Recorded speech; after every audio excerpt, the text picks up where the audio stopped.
President, Excellencies, civil society colleagues, my fellow Rohingya and people of Myanmar, I am honored to speak to you today. My name is Wei Wei Nu. I am the founder and executive director of Women's Peace Network, an organization advancing human rights, justice, gender equality, and peace. I thank the President of the General Assembly and her team, the Bangladesh Mission, and all member states for making this conference possible. This is a historic occasion for Myanmar. It is long overdue. Our people have suffered enough. For ethnic minorities from Kachin to Rohingya, the suffering has spanned decades. Decades of displacement, oppressions, violence, and decades of inactions on war crimes, crimes against humanity, and genocide. That cycle must end today. The conference must be the beginning of change, of a lasting solution over a temporary fix, one that is grounded in a pathway for the future that people of Myanmar define. We cannot just walk away from today after a series of statements. Instead, we need a concrete follow-up mechanism, one that ensures sustained monitoring of the result of today's conference, clear benchmarks, and above all, the meaningful inclusions of the community's voices in all decisions about their futures. And it must immediately end the ongoing killing fields in Myanmar.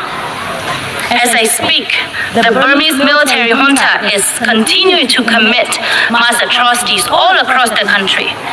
Airstrikes are killing women and children, youth are being forcibly conscripted, political prisoners are tortured, women and girls and LGBTQI+ people are raped as weapon of war.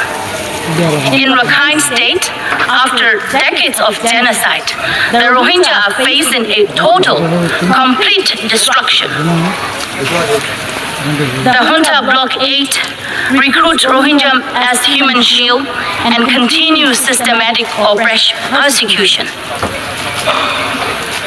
The genocide did not end in 2017. It has worsened. Rohingya are now being targeted by Arkani Army, the AA.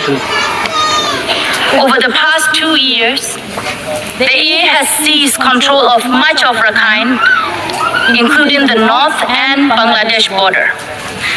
Despite promises, its actions mirror the junta: massacre, arson, torture, forced recruitment, forced transfer of people, and sexual violence.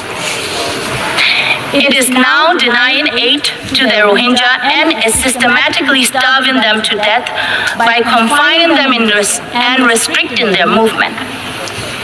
In northern Rakhine State, there has been no UN or international aid for over a year. Like the military, the AA is denying its atrocities, even publicly bashing UN reports on Myanmar. And like the military, the AA is denying the Rohingyas' indigenous identity, calling the Rohingya everything but their name. Meanwhile, the violence is also affecting everyone in Rakhine State.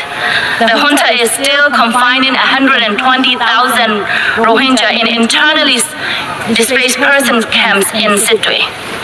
There, the military continues to abuse and deny basic human necessity, forcing them to suicide or flee by boat. The military is also attacking areas with ethnic Rakhine, Kaman, Dainet, Mro, and other minorities.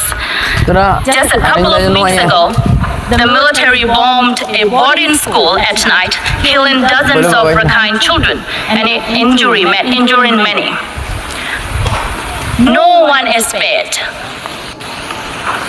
It is also true that armed groups that are undemocratically claiming to represent the Rohingya have collaborated with the military.